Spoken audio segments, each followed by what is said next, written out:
தண்ணி செய்ய போகிறோம்.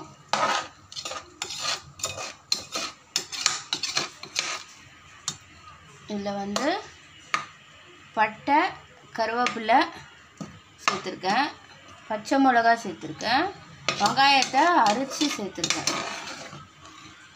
அப்புறம் 2 தக்காளி சேர்த்து கிரேவி மாதிரி சேர்த்துட்டு கொஞ்சம் வதக்கிட்டு எறா போட்டிருக்கேன். பாருங்க,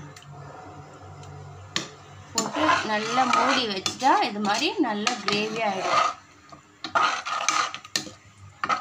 இதில் வந்து 1.5 ஸ்பூன் உப்பு போட்டிருக்கேன். நான் 1.5 அளவுக்கு தான் செய்வேன் எப்போவுமே, அதனால் 1.5 ஸ்பூன் உப்பு போட்டிருக்கேன்.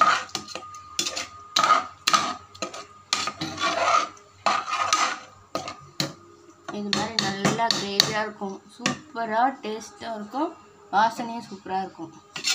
உப்பு 1.5 ஸ்பூன் காரம், 1.5 ஸ்பூன் உப்பு, அப்புறம் வீட்டில் சேர்ந்த கொஞ்சோண்டு கரம் மசாலா.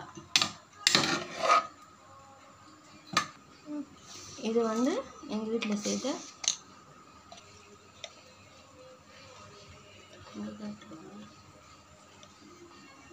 இது நானே செய்த கரம் மசாலா, இதுதான் போட்டிருக்கேன்.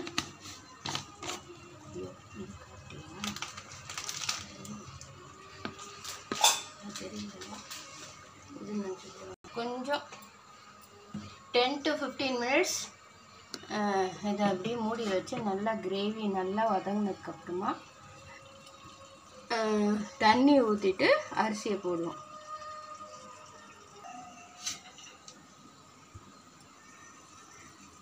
இது மாதிரி ஒரு கிளாஸ் ஃபுல்லாக தண்ணி ஊற்றணும். 1.5 அளவுக்கு அரிசி எடுத்திருந்தால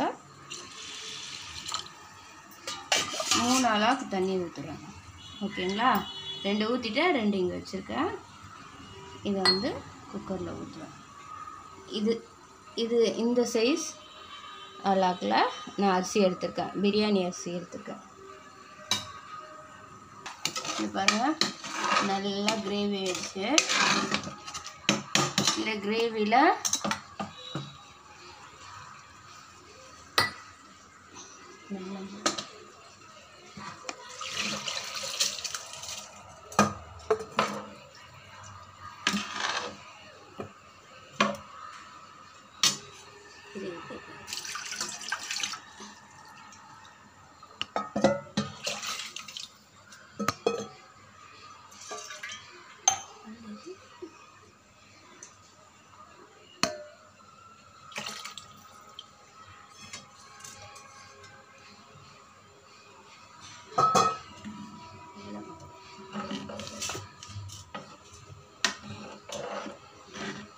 இப்படி கலக்கிட்டு இது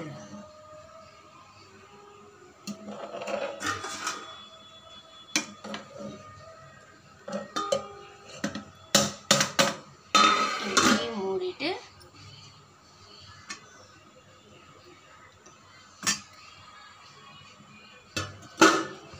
இப்படி தம் வச்சிருவோம். இது கரெக்டாக